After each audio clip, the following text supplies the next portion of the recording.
Hi hello வெல்லூருக்கும் வணக்கம். இன்னைக்கு நாம திருமலா திருப்பதி இன்ஃபோ பை கேஹெச்எம் சேனல்ல ஒரே ஒரு திருமலை தரிசன டிக்கெட்டை வைத்து 4 முறை திருமலை வெங்கடேஷ பெருமாளை தரிசனம் செய்யக்கூடிய பவித்ரோத்சவம் சேவா டிக்கெட் பற்றி பார்க்கலாம். திருமலையில வருடம் ஒரு முறை நடக்கக்கூடிய வருடாந்திர ஆர்ஜித சேவாவான பவித்ரோத்சவம் சேவா ஒவ்வொரு வருடமும் ஸ்ரவண மாதத்துல வரக்கூடிய ஏகாதசி, துவாதசி மற்றும் திரையோதிசி தீதிகள்ல தொடர்ந்து 3 நாட்கள் நடக்கக்கூடிய சேவா. பவித்ரோத்சவம் சேவா 2026 வருடம் ஆகஸ்ட் மாதம் 23, 24 மற்றும் 25 தேதிகள்ல நடக்க இருக்குது. ஆகஸ்ட் 22 மாலை திருமலை கோவிலினுடைய மேற்கு மாட வீதியில் இருக்கக்கூடிய வசந்த மண்டபத்துல பவித்ரோத்சவம் சேவாவை முன்னிட்டு விஸ்வக்ஷேனர் முன்னிலையில அங்குரார்ப்பண பூஜை நடக்கும். 3 நாட்கள் நடக்கக்கூடிய இந்த பவித்ரோத்சவம் சேவா டிக்கெட்டை டிடிடி ஆப் அல்லது டிடிடி வெப்சைட் மூலமாக நம்ம புக் பண்ணிக்கலாம். இந்த தரிசன டிக்கெட் ஆன்லைன்ல மட்டும்தான் கிடைக்கும். திருமலை மற்றும் திருப்பதியில ஆஃப்லைன்ல எங்கேயுமே கிடைக்காது. இதனுடைய தரிசன டிக்கெட் புக்கிங் மோஸ்ட்லி இந்த மே மாதத்தினுடைய 21 தேதி காலை 10 மணிக்கு, ஆகஸ்ட் மாதத்தினுடைய ஸ்ரீவாரி ஆர்ஜித சேவாக்களான கல்யாணோத்சவம், ஊஞ்சல் சேவா, ஆர்ஜித பிரம்மோத்சவம் மற்றும் சேஷர தீப அலங்கார சேவாவோடு சேர்த்து ஓபன் ஆகிறதுக்கான வாய்ப்புகள் இருக்கு. திருமலை கோவில்ல ஒரு வருடத்துல பல்வேறு வகையான பூஜைகள் தினமுமே நடக்குது. இந்த பூஜைகள் நடக்கக்கூடிய சமயத்துல அர்ச்சகர்கள் தெரிந்தோ தெரியாமலோ ஏதாவது தவறுகள் இழைத்திருந்தாலோ, கோவிலுக்கு வரக்கூடிய ஊழியர்களோ அல்லது கோவிலுக்கு வரக்கூடிய பக்தர்களோ அந்த குறிப்பிட்ட வருடத்துல ஏதாவது அறிந்தும் அறியாமலும் தவறுகள் இழைத்திருந்தால் அந்த தவறுகளினால் கோவிலுக்கு ஏற்படக்கூடிய தோஷத்தை நிவர்த்தி செய்யக்கூடிய வகையில நடக்கக்கூடிய பூஜை தான் பவித்ரோத்சவம் பூஜை. இதனை தோஷ நிவாரண உற்சவம் என்றும் திருமலையில குறிப்பிடுறாங்க. 3 நாட்கள் நடக்கக்கூடிய பவித்ரோத்சவம் பூஜையில முதல் நாள் பவித்திர பிரதிஷ்டையும், 2ஆம் நாள் பவித்திர சமர்ப்பணமும், 3ஆம் நாள் பவித்திர பூர்ணாகுதியும் நடக்கும். இந்த பூஜையில பயன்படுத்தக்கூடிய மிக சிறப்பு வாய்ந்த பவித்திர மாலைகள் சுத்தமான பருத்தி நூலிலையால் தயாரிக்கப்பட்ட மாலைகள். இந்த மாலைகளை தயாரிப்பதற்காகவே பருத்தி செடிகளை திருமலை திருப்பதி தேவஸ்தானத்தினுடைய கார்டன் டிபார்ட்மெண்ட் துளசி தோட்டத்திற்கு நடுவுல பிரத்யேகமாக வளர்க்கிறாங்க. இந்த பவித்திர மாலை 5 வண்ண நூலிலைகளால தயாரிக்கப்பட்ட மாலை. பவித்ரோத்சவம் சேவா 3 நாட்களும் திருமலை கோவிலுக்குள்ள இருக்கக்கூடிய கல்யாண உற்சவம் சேவா மண்டபத்துல காலை நேரத்துல நடக்கும். 3 நாட்களுக்கும் உற்சவமூர்த்திகளான ஸ்ரீதேவி பூதேவி சமேதமான மலையப்ப சுவாமிக்கு சினப்பன திருமஞ்சனம் என்று சொல்லப்படக்கூடிய அபிஷேகம் நடக்கும். 3ஆம் நாள் மாலை பவித்ரோத்சவத்தினுடைய நிறைவாக பூர்ணாகுதி பூஜை நடக்கும். 3 நாட்கள் காலையிலையுமே நம்ம சினப்பன திருமஞ்சனமும் அட்டன் பண்ணிட்டு, சினப்பன திருமஞ்சனம் முடிந்த பிறகு திருமலை மூலவர் வெங்கடேஷ பெருமாள் தரிசனமானது துவாரபாலகர்கள் ஜெயன் விஜயன் இருக்கக்கூடிய அந்த இடத்தில் நின்று தரிசனம் பார்த்துட்டு வரலாம். அதற்கடுத்து 3ஆம் நாள் மாலை பூர்ணாகுதி பூஜை அட்டன் பண்ண பிறகு மறுபடியும் திருமலை மூலவர் வெங்கடேஷ பெருமாளை துவாரபாலகர்கள் ஜெயன் விஜயன் இருக்கக்கூடிய அந்த இடத்தில் நின்று தரிசனம் பார்த்துட்டு வரலாம். ஸோ ஒரே ஒரு பவித்ரோத்சவம் சேவா டிக்கெட்டை வைத்து 4 முறை திருமலை கோவிலுக்குள்ள சேவா அட்டன் பண்ணலாம். 4 முறை மூலவர் வெங்கடேஷ பெருமாள் தரிசனம் பார்க்கலாம். 4 முறையும் சுபதம் வழியாக ரொம்ப வேகமாகவே திருமலை கோவிலுக்குள்ள கல்யாண உற்சவ மண்டபத்திற்குள்ள நாம போயிடலாம். கல்யாண உற்சவ மண்டபத்துல சேவா அட்டன் பண்ணி முடித்த பிறகு அங்கிருந்து டைரக்டா நம்ம மூலவர் வெங்கடேஷ பெருமாள் தரிசனமும் பார்க்க போயிடலாம். 3ஆம் நாள் காலை கல்யாண உற்சவம் சேவா மண்டபத்திற்குள்ள போன பிறகு இந்த டிக்கெட் புக் செய்தவங்க ஜென்ஸாக இருந்தால் அவர்களுக்கு பூஜை செய்த பவித்திர மாலையோடு சேர்த்து மேல் துண்டு என்று சொல்லப்படக்கூடிய உத்தரியம் கொடுப்பாங்க.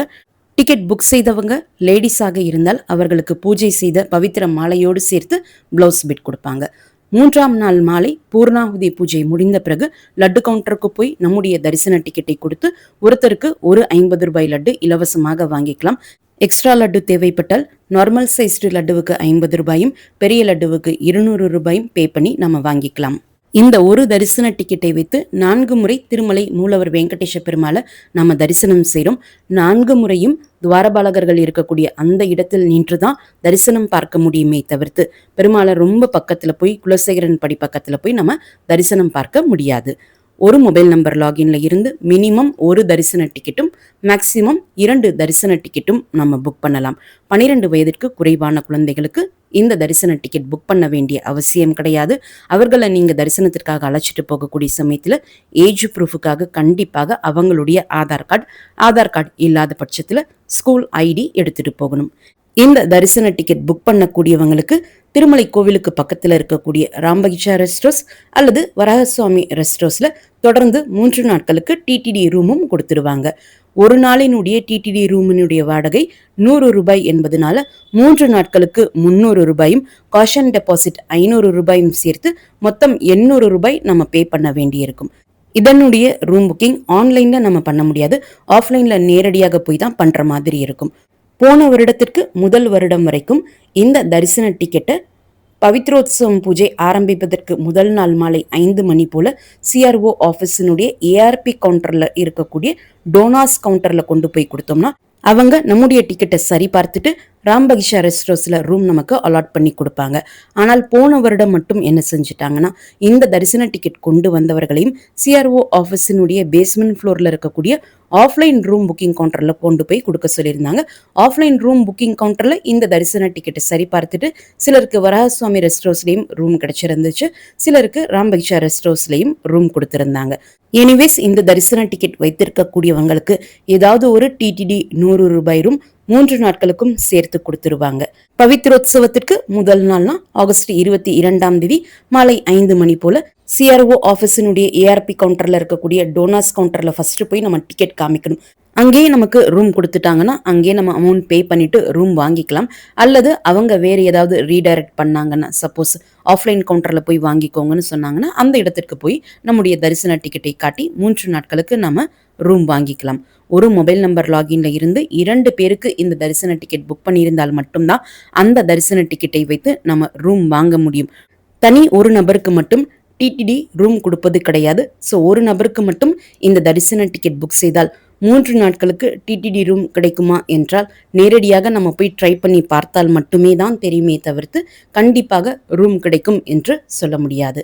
இந்த ஒரு பவித்ரோத்சவம் சேவா டிக்கெட்டினுடைய காஸ்ட் 2500 ரூபாய். டிக்கெட் புக்கிங் ஓப்பன் ஆகக்கூடிய சமயத்தில் மற்ற ஸ்ரீவாரி ஆர்ஜித சேவாக்களை போல தான் இந்த தரிசன டிக்கெட் புக் பண்ணணும். ஸ்ரீவாரி ஆர்ஜித சேவா, கல்யாணோத்சவம், ஊஞ்சல் சேவா, ஆர்ஜித பிரம்மோத்சவம், சஸ்வர தீபா அலங்காரா சேவாவுக்கு கீழே பவித்ரோத்சவம் சேவாவும் மே மாதத்துல ஆட் பண்ணுவாங்க.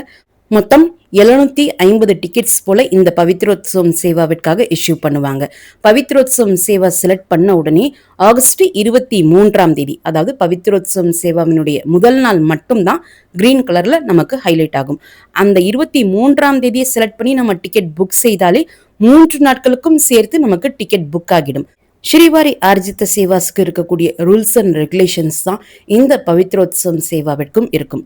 கடந்த 180 நாட்கள்ல ஸ்ரீவாரி ஆர்ஜித சேவாக்களான கல்யாண உற்சவம், ஊஞ்சல் சேவா, ஆர்ஜித பிரம்மோத்சவம், சஸ்ர தீப அலங்காரா சேவா அல்லது வேறு சில ஆனுவல் ஆர்ஜித சேவாக்களான ஜேஷ்டாபிஷேகம், வசந்தோத்சவம், தெப்போத்சவம் டிக்கெட்ஸ் எல்லாம் புக் பண்ணியிருந்தீங்கன்னா அந்த டிக்கெட் புக் செய்து நீங்க தரிசனம் பார்த்த நாள்ல இருந்து 180 நாட்கள் கம்ப்ளீட் ஆகியிருந்தால் மட்டுமே தான் இந்த பவித்ரோத்சவம் சேவா டிக்கெட் புக் பண்ண முடியும். இந்த 180 நாட்கள் என்பது நீங்க கடந்த முறை ஸ்ரீவாரி ஆர்ஜித சேவா மூலம் தரிசனம் பார்த்த நாள்ல இருந்து தான் கணக்கு பண்ணணுமே தவிர்த்து டிக்கெட் புக் செய்த நாள்ல இருந்து கணக்கு பண்ணக்கூடாது.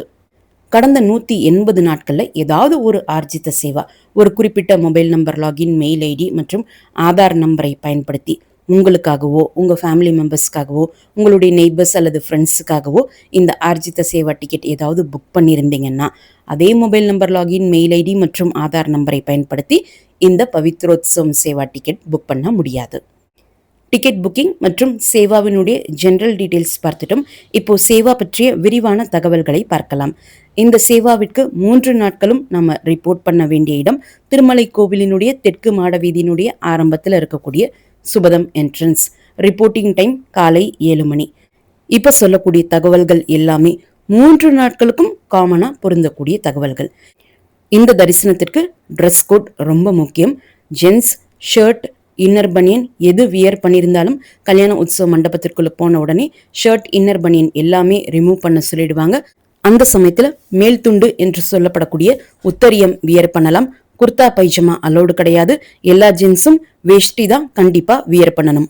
லேடிஸ் சாரி அல்லது சுடிதார் வித் துப்பட்டா வியர் பண்ணலாம். தரிசன கியூலையும் கோவிலுக்குள்ளேயும் smart watches, electronic items, mobile phones, cameras எதுவுமே அலோ பண்ண மாட்டாங்க. இந்த பொருட்களை நீங்க வைத்திருந்தீங்கன்னா சுபதத்திற்கு முன்னாடியே இருக்கக்கூடிய லக்கேஜ் மற்றும் மொபைல் டெபாசிட் கவுண்டர்ல உங்களுடைய டிக்கெட்டை காட்டி உங்களுடைய பொருட்களை அங்கேயே டெபாசிட் பண்ணிடலாம். தரிசனம் முடிச்சுட்டு வந்த பிறகு மறுபடியும் அதே இடத்திலேயே உங்களுடைய பொருட்களை நீங்க கலெக்ட் பண்ணிக்கலாம். மற்றபடி handbags, back packs, room keys, vehicle keys, குழந்தைகளுக்கு தேவையான வாட்டர் பாட்டில், ஸ்நாக்ஸ், ஃபுட் இது எல்லாமே நீங்க கோவிலுக்குள்ள எடுத்துட்டு போகலாம். அடுத்து இந்த டிக்கெட் புக் பண்ணவங்க நீங்க ஊர்ல இருந்து புறப்படும் போதே உங்களுடைய தரிசன டிக்கெட்டை 4 ஜெராக்ஸ் காப்பீஸ் எடுத்துக்கோங்க. ஃபர்ஸ்ட் ஜெராக்ஸ் காப்பி நம்ம ரூம் புக் பண்ணுறதுக்காக சிஆர்ஓ ஆஃபீஸில் போகக்கூடிய சமயத்தில் அங்கே வாங்கி வச்சுப்பாங்க. செகண்ட் காப்பி சுபத்தில் நீங்கள் ஃபஸ்ட்டு நாள் தரிசனத்திற்காக ரிப்போர்ட் பண்ணக்கூடிய சமயத்தில் உங்களுடைய டிக்கெட்டில் சீல் அண்ட் சைன் போட்டு கொடுப்பாங்க. இந்த சீல் அண்ட் சைன் பண்ண தரிசன டிக்கெட்டை நீங்கள் 3 நாட்களுக்கும் எந்தவித டேமேஜஸ் இல்லாமல் ரொம்ப சேஃபாக பத்திரமா வச்சுக்கணும். இந்த சீல் அண்ட் சைன் பண்ண இதே டிக்கெட் காப்பியை தான் நீங்கள் செகண்ட் டே என்டர் ஆகும் போதும், தேர்ட் டே காலையிலையும், தேர்ட் டே ஈவினிங் என்டர் ஆகும் போதும் காமித்தால் மட்டும்தான் என்ட்ரி அலோ பண்ணுவாங்க, இல்லைனா என்ட்ரி அலோ பண்ண மாட்டாங்க. சப்போஸ் இந்த டிக்கெட் நீங்கள் தொலைச்சிட்டீங்க, வேற ஃப்ரெஷ் காப்பி கொண்டு போனாலும் என்ட்ரி அலோ பண்ண மாட்டாங்க. ஸோ இந்த சீல் அண்ட் சைன் பண்ண தரிசன டிக்கெட்டை நீங்கள் பத்திரமா வச்சுக்கணும். 3வது ஜெராக்ஸ் காப்பி எப்போ தேவைப்படும்னா, 3ஆம் நாள் காலை நீங்கள் கல்யாண உற்சவ மண்டபத்திற்குள்ளே போகிறப்போ பிளவுஸ் பிட், உத்தரியம், பவித்திர மாலை கொடுப்பாங்கன்னு சொன்னேன் இல்லையா, அது கொடுக்குறப்போ நம்மக்கிட்ட ஒரு தரிசன டிக்கெட் காப்பி வாங்கி வச்சுப்பாங்க. அவங்களுக்கு கொடுக்கறதுக்காக ஒரு காப்பி வச்சுக்கணும். சீல் அண்ட் சைன் பண்ண காப்பியை கொடுத்துடக்கூடாது, பத்திரமா வச்சுக்கணும். ஏன்னா சீல் அண்ட் சைன் பண்ண காப்பியை வைத்து நம்ம 3ஆம் நாள் ஈவினிங் தரிசனத்திற்காக வரணும். 4th காப்பி எங்க கொடுக்கணும்னா, 3வது நாள் மாலையும் தரிசனம் பார்த்து முடித்த பிறகு லட்டு கவுண்டருக்கு போய் லட்டு வாங்கக்கூடிய சமயத்துல அவங்க ஒரு தரிசன டிக்கெட் காப்பி கேட்பாங்க. அவங்க கிட்ட கொடுக்கறதுக்காக அந்த 4th காப்பி நமக்கு தேவைப்படும். இன்கேஸ் ரூம் வெக்கேட் பண்றப்போ உங்களுடைய தரிசன டிக்கெட்டை ஒரு முறை காமிங்கன்னு அவங்க கேட்டால் இந்த சீல் அண்ட் சைன் பண்ண காப்பியை நம்ம காமிச்சுக்கலாம். 3 நாளும் காலையில 7 மணிக்கு நம்ம சுபதம்ல ரிப்போர்ட் பண்ணணும். கல்யாண உற்சவ மண்டபத்துல முன்னாடி உட்கார்ந்து சேவா பார்க்கணும்னு விருப்பப்படக்கூடியவங்களும், கல்யாண உற்சவ மண்டபத்தினுடைய 2 சைடும் ரெய்ஸ்டு பிளாட்ஃபார்ம்ஸ் இருக்கும். கீழே கால் மடிச்சு உட்கார முடியாது, அல்லது வயசானவங்க வந்திருக்காங்க அவங்களால கீழே உட்கார முடியாதுன்னு சொல்லக்கூடியவங்க இந்த ரெய்ஸ்டு பிளாட்ஃபார்ம்ஸ்ல உட்கார்ந்து சேவா பார்ப்பதற்காகவும் ரொம்ப ஏர்லியராகவே ரிப்போர்ட் பண்ணிடுவாங்க.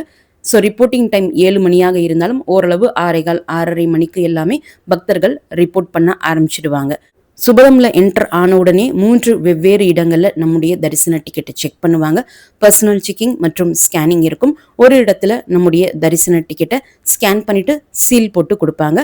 அடுத்து கம்பார்ட்மெண்ட்ஸில் கொஞ்சம் நேரம் வெயிட் பண்ணுற மாதிரி இருக்கும். கம்பார்ட்மெண்ட் 7:45 போல் ஓப்பன் பண்ணுவாங்க. மறுபடியும் ஒரு பர்சனல் செக்கிங் மற்றும் ஸ்கேனிங் கம்ப்ளீட் செய்த பிறகு 8 மணிக்கெல்லாம் கோவிலுக்குள்ள கல்யாண உற்சவ மண்டபத்தில் போய் நம்ம உட்கார்ந்துடுவோம். ஹோமம் காலையில் 8 மணி தொடங்கி 9 மணி தினமுமே 3 நாட்களுக்கும் நடக்கும். ஹோமம் முடிந்த பிறகு நம்முடைய பெயர், நட்சத்திரம் எல்லாம் சொல்லி சங்கல்பம் செய்ய சொல்லிப்பாங்க. அடுத்து உற்சவமூர்த்திகளுக்கு சம்பிரதாயமாக நடக்கக்கூடிய சில கைங்கரியங்கள் நடக்கும். வெள்ளி பிரஷ் கொடுத்து பல் துலக்குவது போல நடக்கும். வெள்ளி கிண்ணத்துல வாய் கொப்பளிக்கிறதுக்கு தண்ணீர் கொடுப்பாங்க. முகம் கழுவுறதுக்கு தண்ணீர் கொடுப்பாங்க. அதற்கடுத்து வெண்பட்டு வஸ்திரத்தால முகத்தை துடைப்பாங்க. முக கண்ணாடி காட்டுவாங்க. வெண் சாமரத்தால வீசுவாங்க. இது போன்ற கைங்கரியங்கள் எல்லாம் முடிந்த பிறகு அபிஷேகம் ஆரம்பமாகும்.